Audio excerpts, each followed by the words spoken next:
Tuesday, June 13th, and this is Geeknights. Tonight we reminisce about Counterstrike. Let's do this. Today in White Plains, I discovered an abomination unto man. Oh, really? I wanted to go to a mall down there, and I drove, and I parked far away because I was doing some other stuff, and then I walked over to the mall, and I realized that I didn't see the entrance. So I started walking around the mall, and I walked all the way around it twice. And then it came to me that no. That's a long walk to walk around a mall twice. Yeah, it was. I had some free time. But it turns out that there is absolutely no pedestrian entrance to this mall whatsoever. Oh, is there like a giant cement concrete wall surrounding the whole thing? No, it was just, imagine a mall with no exits. What do you mean? So to the building itself or to the parking lots around it? There's no parking lots around it. It's just there's a big parking garage in it. Okay, and you couldn't walk into that parking garage? No, that was only for cars. So the only way to get into this mall would be to park in the parking garage. Yes. And then walk into the mall. There were lots of emergency exits, but they were very formidable and industrial looking, and there were absolutely no ways in. Oh, so into the building itself, you mean? There's no way in anywhere. I think it's a pretty simple concept. Huh. There was no way in unless you drove. So it's a building sitting in the middle of what, a field? Or... No, it's in White Plains, surrounded by hundreds of other buildings. So it's bordered by roads and a parking garage. Well, the parking garage is in it. Okay. As I said. And the only door to get in Well, there's no doors. There's just elevators in the parking garage that go to the mall parts. Oh, it's one of those. Now I get it. I've seen those before.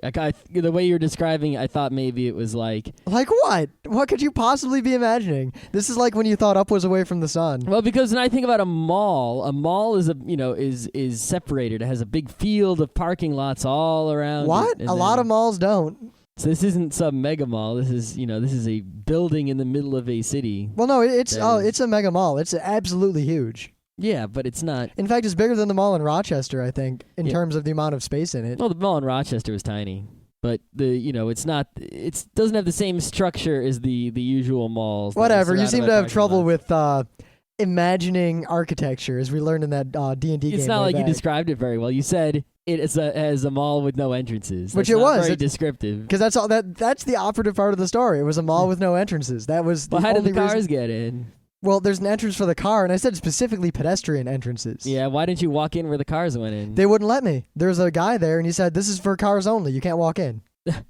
Okay. I walked through a loading dock and a urine-soaked hallway and got into the mall. Wow. That's kind of crazy.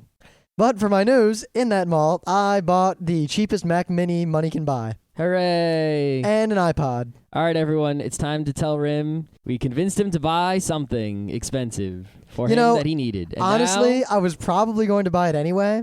Uh-huh. Yeah. Uh-huh. In fact, I tried to buy it before, but you can't ship Apple things to yourself without signatures. Before meaning yesterday, meaning after we were convincing you. Now, I like it, and I'm going to use it mostly for podcasting once I figure out GarageBand and all that. But long term, at least for my initial uses, I really couldn't use a Mac as my primary desktop. Well, we'll talk about that next Monday. Yep. Because that's not what today's about. Today's about to games. Well, weren't you going to do your news? Yep, to gaming news. Okay. My gaming news, so there was this guy, and he decided to make a World of Warcraft strategy guide.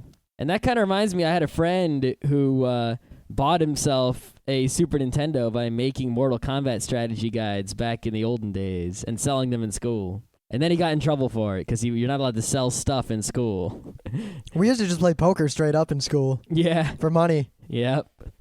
So, anyway, this guy wrote a World of Warcraft strategy guide. And, regardless of what you think about gold farming, it was a gold farming guide. Whatever. That's not the point of the story. The point of the story was that he was selling it for $15 as a PDF on eBay. Buy now, $15. And Blizzard came down on him like a ton of bricks. And he said, screw you, and he kept trying to make new eBay accounts. He didn't take it like most people take it in the ass. And he kept fighting it and fighting it and fighting it. And eventually, without even having to go to court, Blizzard just gave up. And they agreed just recently to let him go about his business as long as A, he leaves the disclaimer that was already in the book. Saying that he's not affiliated with World of Warcraft or Blizzard. And that he's not using any copyrighted materials of World of Warcraft or Blizzard. Even though he could use a significant number of copyrighted materials per fair use, especially since it is a guide. Yep, but he's not using any. He also has to not publish any sort of cheats and hacks or links to cheats and hacks in the book, which I don't think he was. But even if he did, that's not illegal. No, it's not. And they really can't go after him for that. But he did now. To basically keep Blizzard from fighting against him and pestering him, he made that agreement with them. So now it's a contract, I guess. Yeah, we'll see. But the point of this story is, if someone comes after you like an evil company for something that you know is perfectly legal, don't take it. If you fight back, if they realize that they're wrong, they pretty much have to give in to you. Or else not always. They could just sue you and win if they have good lawyers and you can't afford one. Yeah, but when it's an open and shut case like this, the lawyers are like, all right, we don't want to go to court. We don't want to sound like idiots when we go there. But then again, is it so open and shut? Because, I mean, if they have lawyers and money, they could probably talk about implied contracts and EULAs and talk their way into a conviction or something. I don't think so. We see it happen a lot. Yeah, but not when it's something so obvious. It's like, God. We'll see. Plus, if it was something so obvious and I knew I could win, I would go out and get like the best lawyers I could. But they usually won't work for free for something like that. Yeah, but if I know I'm gonna win, I won't care. Why? Because you still have to pay the lawyer. Yeah, and then I'll get the lawyers to countersue to get their money. That doesn't always work so well. I think it'll work. Maybe you should ask my lawyer about that. Why don't you go ask your lawyer? Because I can't ask your lawyer. You can ask him through me. You can just call him. Whatever. Yeah, I gotta bother him soon. I got some questions. You got any news action? I had my news. I bought a Mac. That's not really news. Scott took forever doing his laundry, and it's real late. So you took the same amount of time doing your laundry. My laundry was done at like 10. Yeah, I just started mine later because, we can only have one washing machine. Yeah, well, I don't think it helped that your laundry was sitting idle for quite some time while you dicked around on your computer. It was only sitting around idle for like 5 minutes. Yeah, whatever. Yeah. Just because you can't wait for me to do... I said I had 3 loads, and you're like, you said you had 2 loads. And you listen when I talk. Nah, because you talk wrong. I should have recorded it. I said 3 anyway, loads. It's late, so we're going to do a short episode.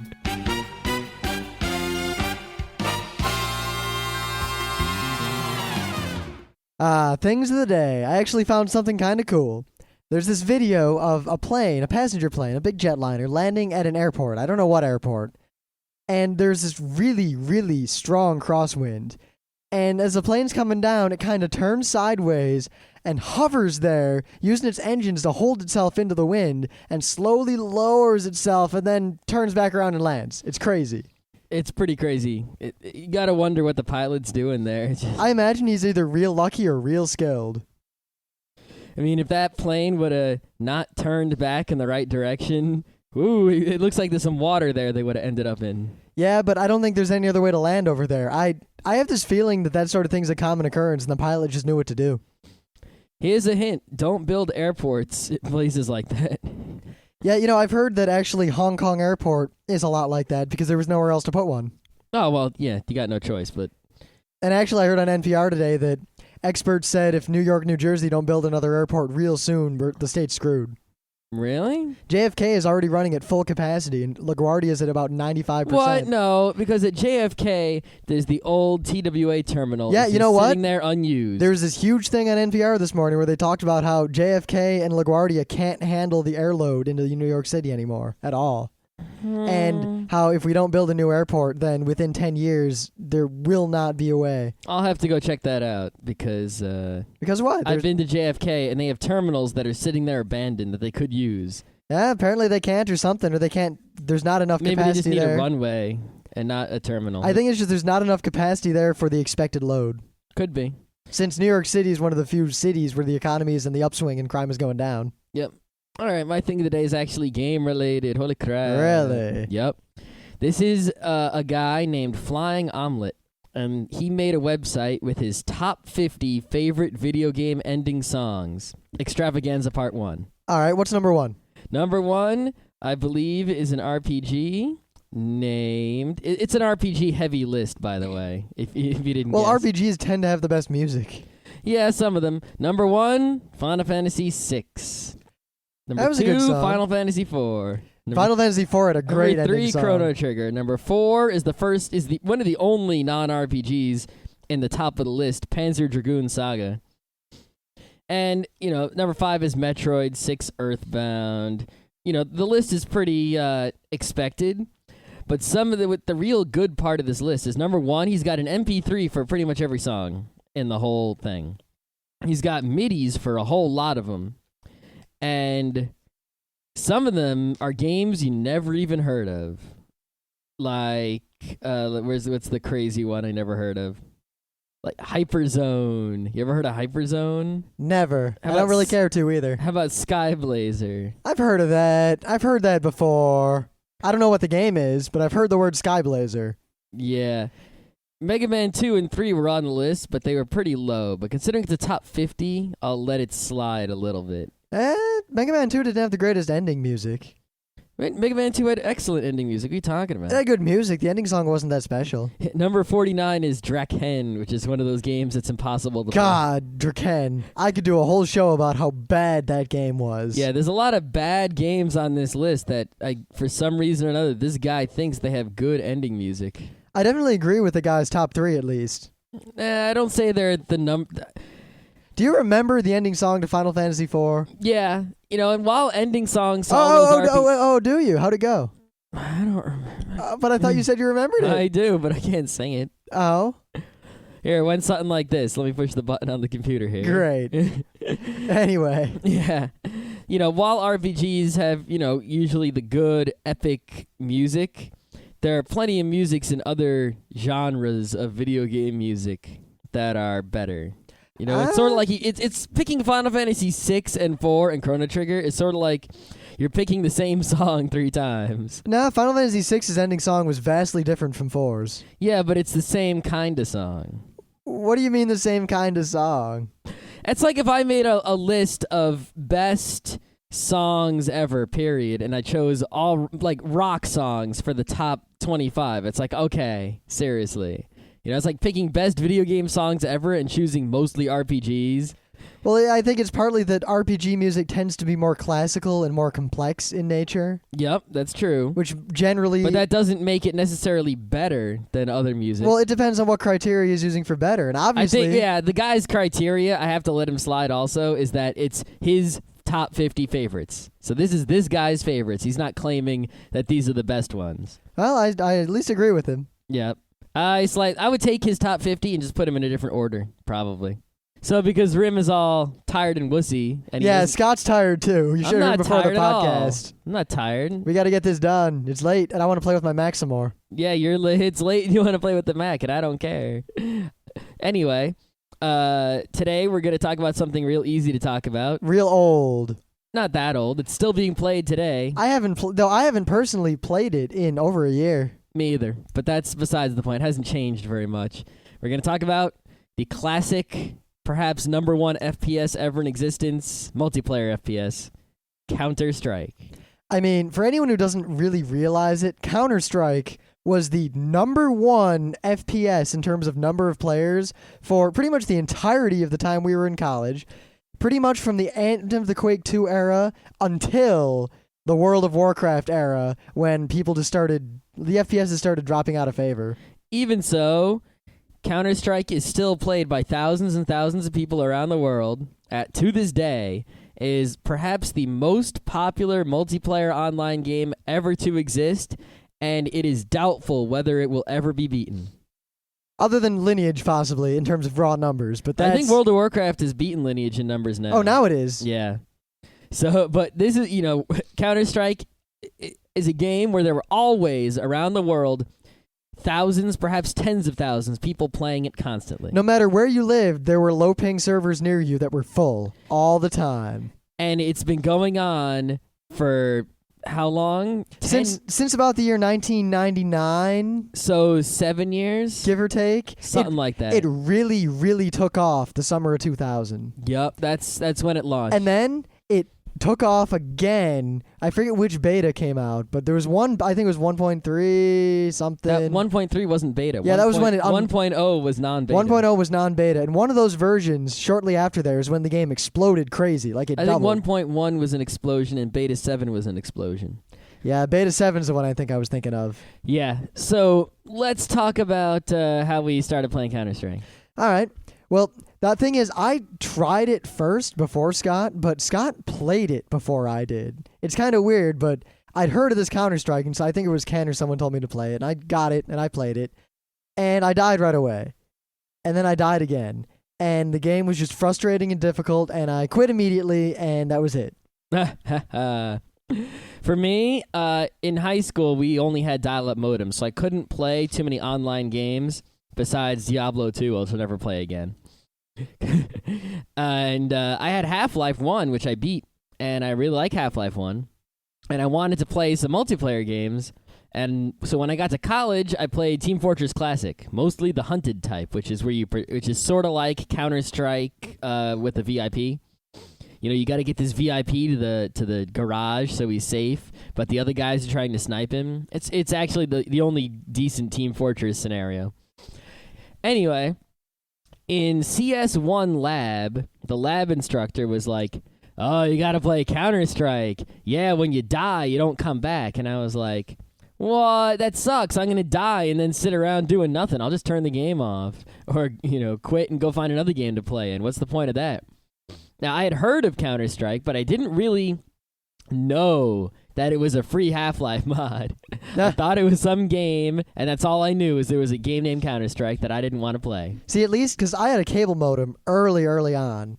Like, me and my friend Ken got cable modems when they were still kind of being rolled out in the country. So we were playing for every freaking mod, Quake 1 and Quake 2 online, all through high school. Mm-hmm. Counter-Strike was just another one. And honestly, when I first played it, I thought, this is like a crappy version of Action Quake. Anyway, so then, someone told me that Counter-Strike was actually a free Half-Life mod. So, of course, I'm going to try it because I'll try it once. Why not? Free. Hey. So I tried it, and then, whoa, it was Counter-Strike from there on till Tribes 2, and then Counter-Strike again, and then Natural Selection, and then Counter-Strike again. Yep, because Scott tells me not too long, because this is when we knew, and this is the crew would all come together, but we were still freshmen at RIT, so we weren't really the front row crew fully yet. And I still have all the chat logs from back then when I used ICQ. Oh, those were good days. Nah. Yeah, No. ICU was the bomb. Jabber does more and better. Well, yeah, but Jabber wasn't around back then. Yeah, it was. It was just not as good as it is now. It was not around in a form that I would have used. No, not one that you don't use anything. But Scott messaged me one day, I'm playing Counter-Strike and it's great. And I remember thinking, I remember trying that game. It was just a slow version of Action Quake. I don't know why anyone would play that. Half-Life 1 was crap. Because back then, Quake 2 was still really big for the mods, and the Quake 2 mods were just about to die. Yeah, it's like as Counter-Strike gained in popularity, Quake 2 dropped off a cliff.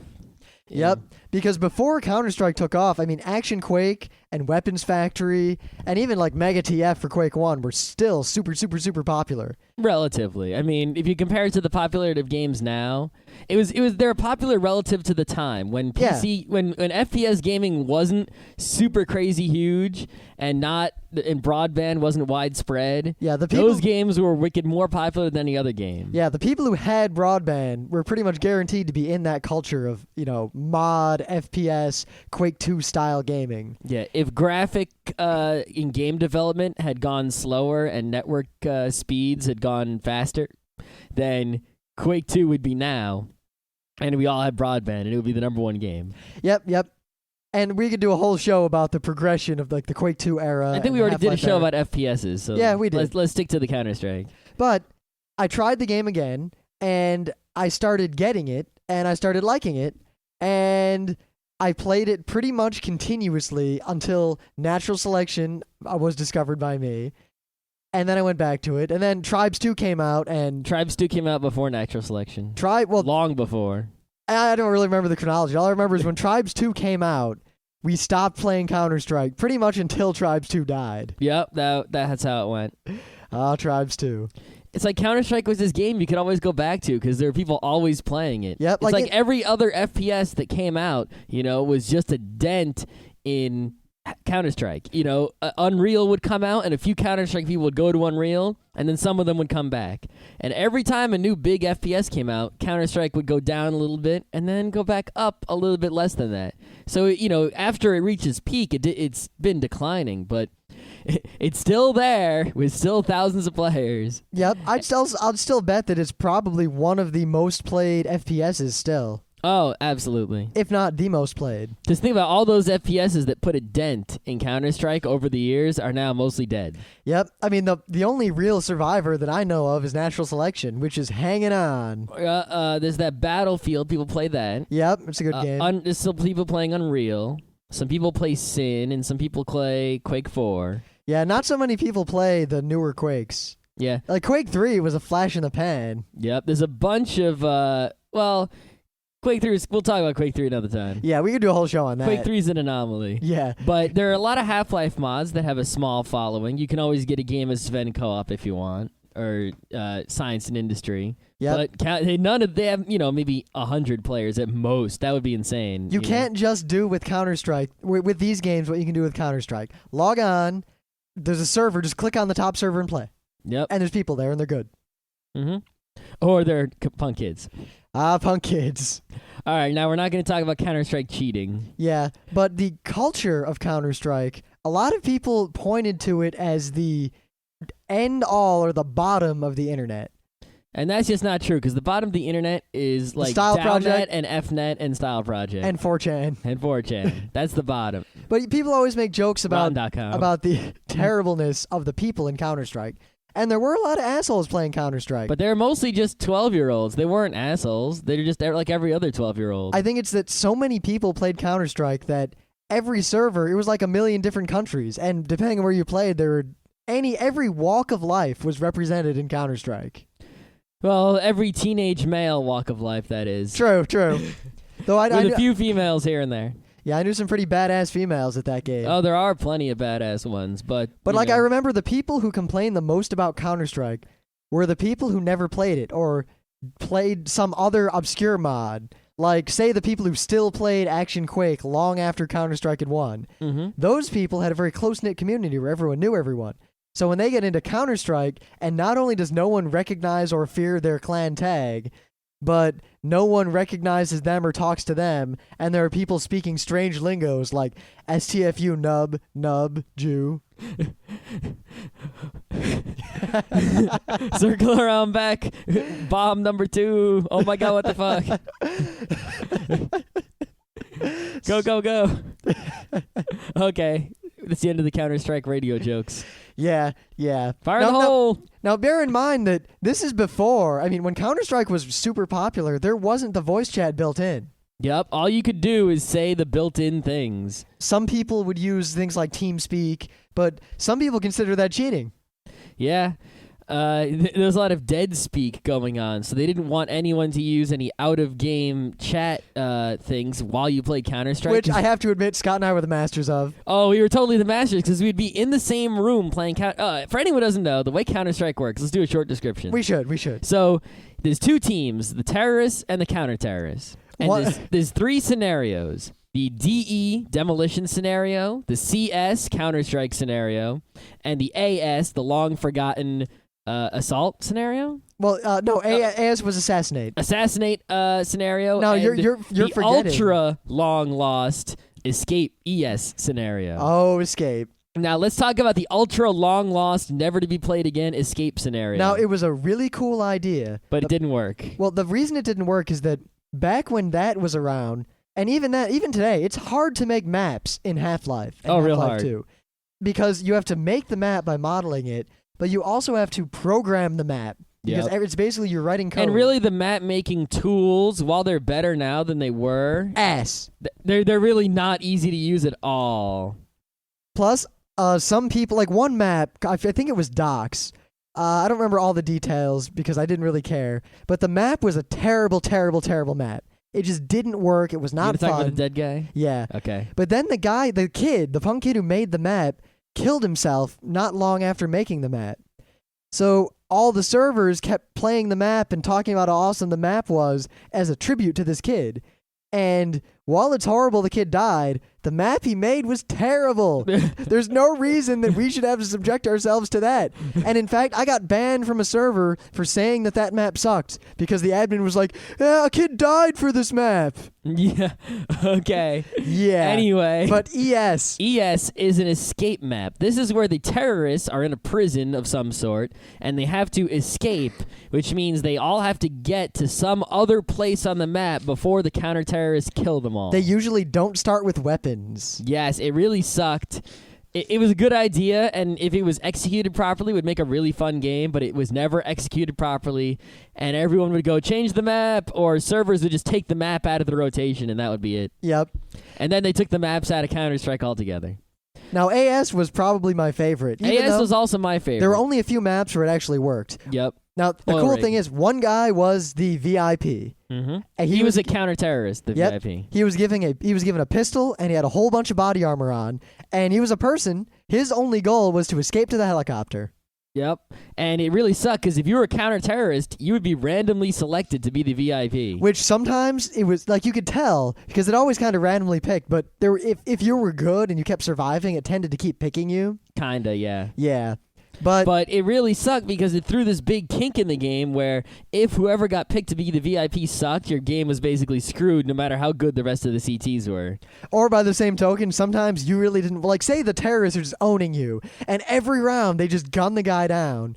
Suddenly you're the VIP. You have no weapons. You've got a little pistol. You got to worry about all your friends, and then here come the terrorists to gun you down. Yeah. You're running away, hiding in a corner somewhere. In my situation, it was usually I was a counter-terrorist. We'd lose. I would be the VIP, and I would go my patented VIP oil rig guaranteed escape route and win every single time. What was the snow one? That was my favorite. Tundra. Yeah, Tundra was my favorite assassinate map. No, it's all about oil rig. Anyway, then comes the CS. The CS and the DE maps are pretty much most of the maps. Yep. CS is Counterstrike. This is where there are some hostages, which are not actual players. They're just kind of standing there. Yeah, there used to be tricks you could do with them. We'll talk about. Yeah, they're in some part of the map, and the counter-terrorists need to rescue these hostages. So they need to go to where the hostages are, touch the hostages, then go back to where the counter-terrorists started, and then the hostages are rescued.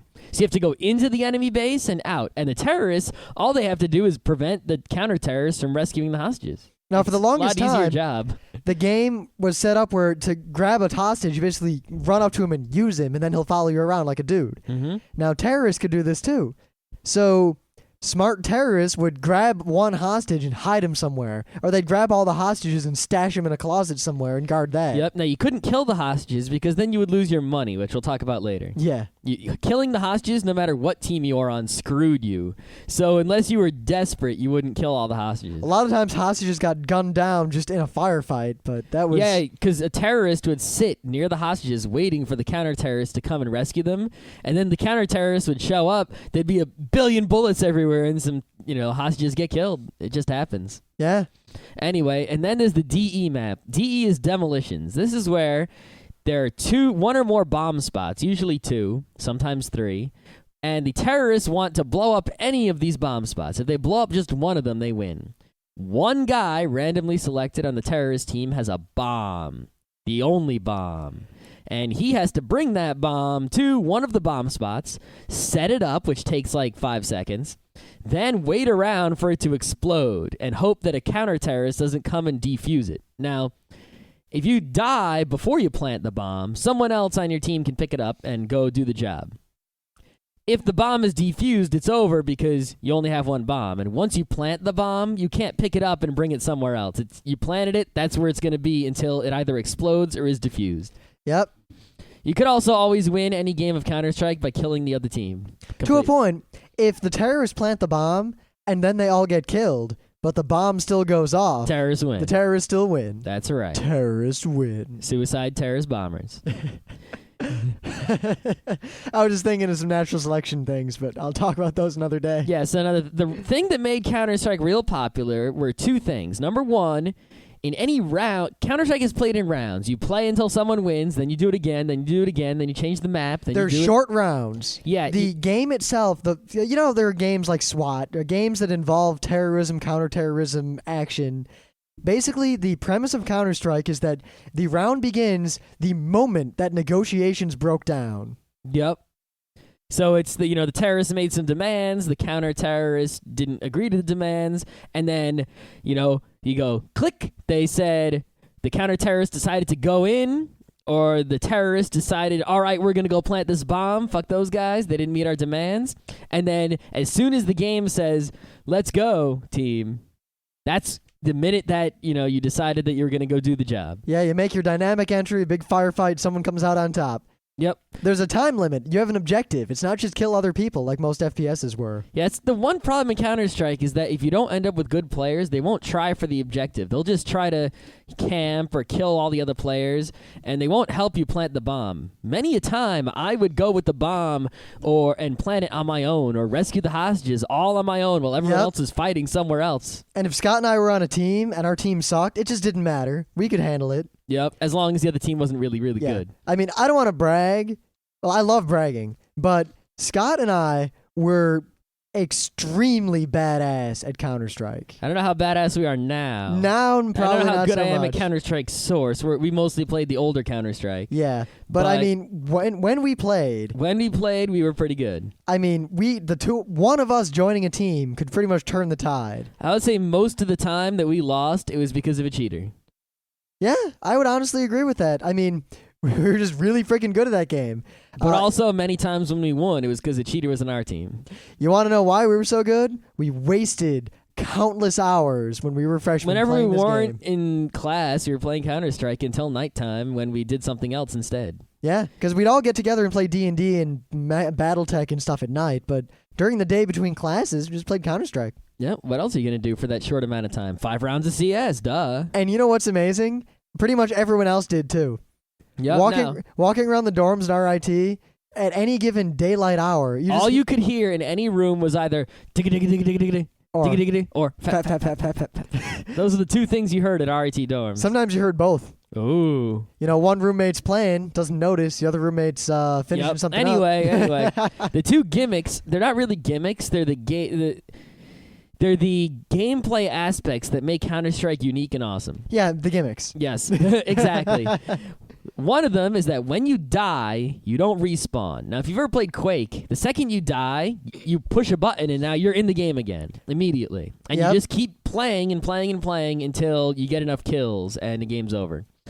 In Counter-Strike, when you die, you're out for the rest of the round. Until one of the teams wins, you can just float around doing nothing. Usually watching what's going on. Well, early on, you could watch what was going on, and now you can too. I remember in one version, they added the black screen of death. Yep. So you couldn't see. Or at least you could only see what your teammates could see. Yeah. Because otherwise, here's the scenario. That's the way it is now. Which Scott and I did occasionally just for fun. Usually when we were on opposite teams, like I was a terrorist and he was a counter-terrorist, but then say he died because one of us shot him, he would then tell me where the last guys were just to end the round quicker. But, all right, so we're on the same team, let's say, in a tournament, whatever, and I die. What's to stop me from floating around and then calling Scott on his cell phone and telling him, yeah, the last terrorist is hiding behind the box at the far end of bomb site B? Yep. And that was known as ghosting, and it's kind of cheating, but not really. Yeah, it's pretty much cheating. Yeah. The thing is, no one ever did it in a real match, and if you did, you were just kind of an asshole. No one did it in a real match, no. But anyway, the second thing about Counter-Strike was the weapons. The way it worked is when you started a game of Counter-Strike, you had, like $800? Yeah, $800. Not real $800, $800 in the game. And with those $800, you could buy weapons. And different weapons cost different amounts of money. And you had to pay for ammo, and you had to pay for armor, and you had to pay for grenades. And the weapons were varied enough to where you really felt good buying a different weapon. And the weapons were all modeled after real weapons. Now, they weren't realistic in a literal sense. A military fanboy would be pissed off. However, but compared to Quake or Doom or Wolfenstein, these things were awesome. They were extremely realistic from a minor pseudo-military fanboy perspective. Exactly. You know the kids the kids you hear, I mean you hear them all the time online talking about the merits of the Steyr AUG versus the M4 carbine. Carbine. A lot of people say carbine. Whatever. Anyway, those kids, they eat it up. Kids love talking about Desert Eagles and how awesome they are. Mm-hmm. So usually in the first round of Counterstrike on a server that didn't, because servers could say you could start with more money, but most of them didn't. It would be the pistol round because you could only afford pistols. Now everyone starts no matter what. You get this shit pistol. And the other thing is different teams have different weapons. The counter-terrorists have, in my opinion, much better weapons than But they're more terrorists. expensive.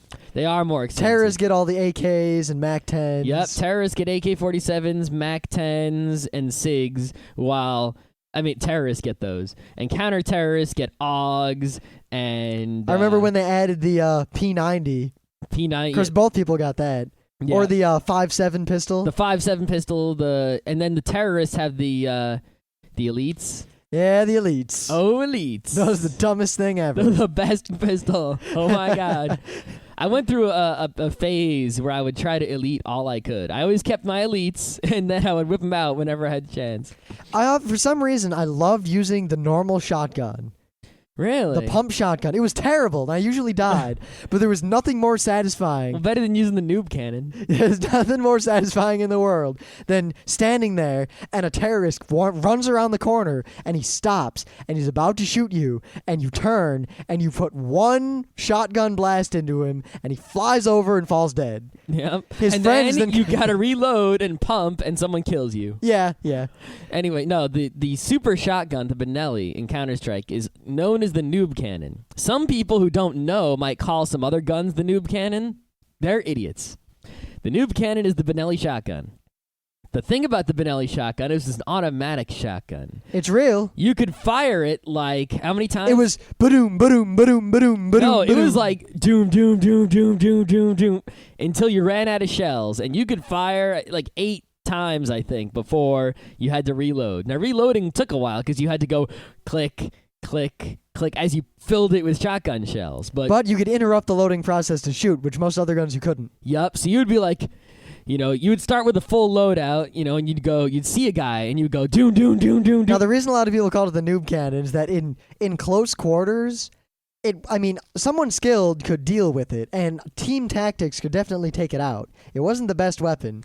It was, however, the best weapon for someone who had absolutely no skill, and they'd probably kill someone. Yeah, if you have absolutely no accuracy in your aiming, and you need to kill someone and do a lot of damage, your best bet is to use the noob cannon. You get a bunch of guys in front of you, you push the button as fast as you can, and you're likely to deal out a lot of damage. It's like the real world. If you had an auto shotgun and you were in a room full of, 5-year-olds... If you had an auto shotgun and you were in a room full of Navy SEALs, you would still hose them and they would kill you maybe after you shot a bunch of shells. Yep. You could get plenty of shots off if you knew what you were doing. You can't miss a target with an automatic shotgun. Especially not like across the room. Maybe across the field, but not across the room. And Counter-Strike had a lot of rooms and not so many fields because the Half-Life engine didn't really allow for outdoors so much. Yep. Half-Life 2 engine fixes that. Now, we actually at one point decided to run a Counter-Strike server on, how slow was that piece of crap computer we had? It was a piece of shit, man. I think it was my old Pentium 3 450? Or No, it was slower than that. It was even slower. It was a Pentium 200, I think. I think it was a Pentium 200. It might have been a 233. It was old and shitty. We really wanted to run a Counter-Strike server, but we didn't have money or extra computers. Mm-hmm. So we took this crap old computer, we put Counter-Strike on it. We discovered that as long as less than 7 people were on the server, the ping was okay. If more than 7 people were on, or if the map was actually a real map as opposed to Icy World, which was the only map we could run. Yep. The Icy World, if you don't know, is the smallest, tiniest map. It's also a map with no objective. It's one of the FY maps, which unofficially stands for fuck you. Yep. And all those maps is kill the other guys. And it's real small, and there's just weapons lying on the ground at the start of the map. So all you would do is you would start, pick up a weapon, and go, and then it would be over in 5 seconds. Yeah. And that's why our server was able to run it, because it was the simplest map. Now, when we made the servers that ran those maps weren't that common yet. So our server was in high demand and full constantly, despite the fact people wanted to play Icy World. Our server was always full, and we had a good, 10-on-10 going on? Or was it an 8-on-8? It was a good number for Icy World. I remember that. Yeah, the problem was if all those people connected, the server's ping got real bad. No, I remember we set the limit to like the max the server could handle at some point. Which wasn't so much. It was good enough. We often kicked people off so we could play. That's true. That's because we couldn't. Setting up all the stuff that lets you reserve slots is a pain in the ass. Yeah, setting up any sort of Counter-Strike server was an incredibly painful process. It's less painful now thanks to Steam, but it's still to set up the mods on the server to make the server do fancy things is still sucky. Mostly because that was from the previous generation of mods. I mean, playing the old Quake 2 mods. All of you kids now who've played these new games, like Counter-Strike Source and Natural Selection, go find a copy of Quake 2 and try to even figure out how to shoot in some of those mods for Quake 2. Those games, you would have to write your own scripts to do anything. Mm-hmm. Yep. I mean, those games were nuts. You really have it easy these days, but the servers for a lot of the early Half-Life 1 mods and Counter-Strike were about that level of pain in the assness. The other problem really was even when things were easy to do, which they often were, they were poorly documented, and the websites for the software were hard to find because there really weren't official websites for any of these things. Yep. They were all other websites, distributing them. And it was very hard to find out exactly the latest and greatest information and the complete information. It was like a big secret. PC gaming is a lot easier now. Thanks to the Xbox 360 mostly. Yeah. And Steam. But yeah, so Counter-Strike. Good memories. Yeah. I mean, when I think back, that game, it's weird to think that I have so many fond memories from such a simple, stupid game, but I played it constantly. Yep. Let's think of some good Counter-Strike memories. Oh, I remember this one time, it was in Kabul, and not Kabul as in Iraq, but Kabul as in this place full of cobblestones. And I was a terrorist with an AK-47. And I'm walking, and Scott was on the server. I think he was dead, and he was watching. And I was walking around, and for some reason, this is just random, because I would just shoot my gun around a lot, because I like doing that. And I just kind of flipped around and fired a shot off in the distance. And then I saw a headshot from Shazar, and I'd gotten someone. And then they kicked me off the server for cheating. Holy crap. I don't know what the odds of that were. I had a similar situation on this map. I forget the name of it, actually. It was like this Spanish castle or something, and it was water, and you would run into the castle. I don't really remember. I remember that map. And I think there was a sundial somewhere. Yes. I don't know what it was called. Not many servers ran it, but I love that map. Yeah, and I think we had the bomb planted, or I was looking for the bomb. I remember I was a terrorist, and I wanted to plant the bomb. And I was walking around, and I had a Desert Eagle, and that was about it. I had used up everything else. And this guy's coming down the stairs, and I pretty much turn and fire one shot, and he just falls over dead. And I'm like, holy crap. And the guy was like, lucky shot. And I'm like, yup. That's what that was. I've had a lot of moments where it was real dicey. Like, my whole team gets killed, and I'm on my own, and I got like a pistol and the bomb, and somehow I'd weasel my way through everyone, plant the bomb, kill a bunch of people, go on a rampage. I have a lot of great moments where my favorite thing to do in Counter-Strike is to take a clever path through the map. Like on Aztec, I would always take the secret stairs. Even though it's not so secret anymore. No, but in Assault, Oil Rig, I would always go my secret back way, where basically no one would be where I was until I made my mad dash for the helicopter. And there was also a good one in Vegas. I would take the back way also. That was a good map. One time, this isn't anything awesome I did. I was playing in, it was Office, and I was the last counter-terrorist alive, and the last terrorist was also alive. It was 1 versus 1.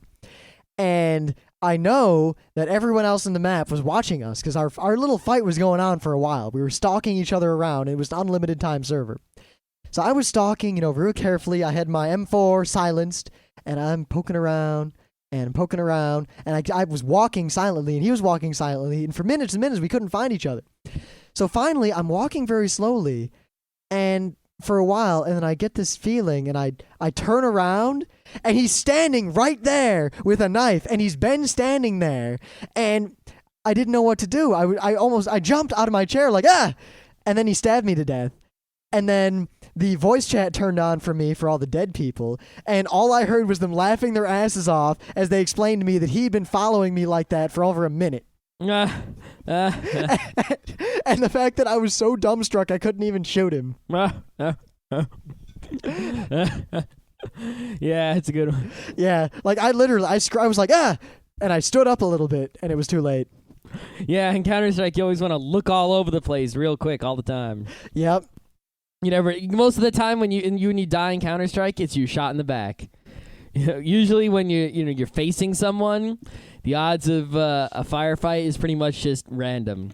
But when you just get killed right out, it's in the back of the head. Yep. I mean, playing against people who were good as we were good, it was really just a tactical game of strategy and teamwork and what kind of plan the counter-terrorists would put together to do blah, or what route we would take, or how we would do it, or what kind of wave we would move in. Yep, strategies would be things like, all right, one guy has the para and lets loose, and everyone else runs down the tunnel, or everyone rush left. Absolutely everyone on the team go left, because if you're on the defensive team, you usually want to have some guys at all the different ways that.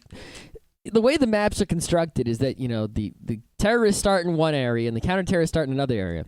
And there are multiple paths to get from one area to the other. And one team is going to be pushing and one team is going to be blocking, based on if it's DE, the terrorist push, and on CS, the counter-terrorist push.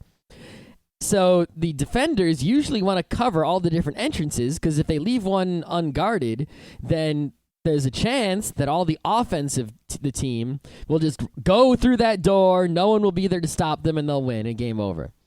The offensive team wants to have all of their team go to one entrance. That way, even if there's a few guards at that entrance, they'll be able to kill them and still have a whole team there ready to go. So, the strategy would be like rush left, rush middle, rush right, stuff like that. But even then, I mean, good teams, you had the actual mechanics of, all right, they'll run in, and this guy will sweep to the left, and this other guy will run straight forward, not looking at anyone. The next two people walk in and throw flashes in this direction. Plans like that. Yep, and there would also be, defensive strategies that, the way I described it, you think the offense would always win, but the defense could do things like throw flash grenades as soon as they saw anyone walk through the entrance. Then that would be a signal to all the other defenders to get over there, as well as completely screwing up the offense.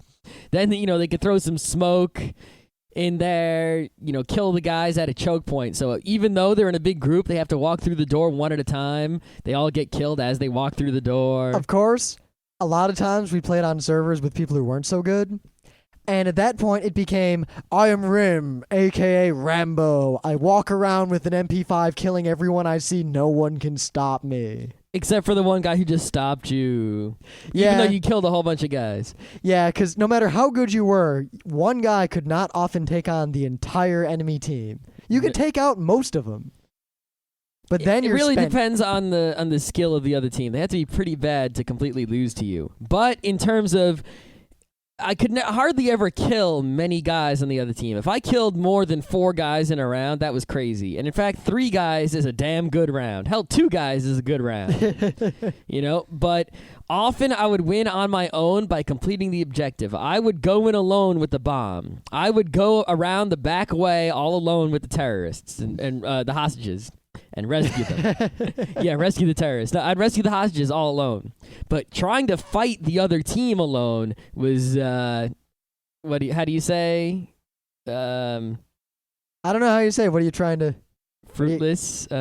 Silly. What's the other word for silly? Silly. A waste of time. Futile. It was futile. That's the word. That's the one. Futile. Rawr. Yes, trying to fight the other team on your own was futile. But I think that's enough rambling. We killed enough time, and now I can finish playing with my brand new shiny Mac Mini and then go to bed. And next Monday, Rim will talk about the Mac. Yep, because I'm not switching to OS X, but I am adding OS X to my repertoire of computing. And I will have many insights, both pro and con, to the experiences I've had. Also, if anyone's interested, I switched from Gen 2 to Ubuntu today. Yeah, Captain Gen 2 has just switched. Well, we'll talk about that next Monday also. We'll talk about the 2 switches. Monday will be switch day. Yes, there you go. And don't forget the how computers work thing. Any feedback would be appreciated. We tried to slow it down for you guys. Yeah, obviously, because Monday's going to be switch day. That'll be delayed. The episode 3 will be delayed another week on that. And what's tomorrow? Tomorrow's easy. We're going to cover Tomorrow we're going to talk about the Mocha Arts Festival. And then next Wednesday, we're going to talk about Anime Next, which we're going to this weekend. Man, we just haven't reviewed any anime, have we? No, we've got a pile of great anime. Well, that makes all the anime podcasts happy because we're not stealing their thunder. Oh, we'll get back to stealing it right quick. Okay. Actually, you know what? Tomorrow on Anime Day, I think while we won't review them, we will give you the list of all the good shows we're watching right now. So you there can aren't really that many. There aren't so many, but they're good. There's enough that are good, and that way you'll know what we're gonna talk about once we get around to it. Ote.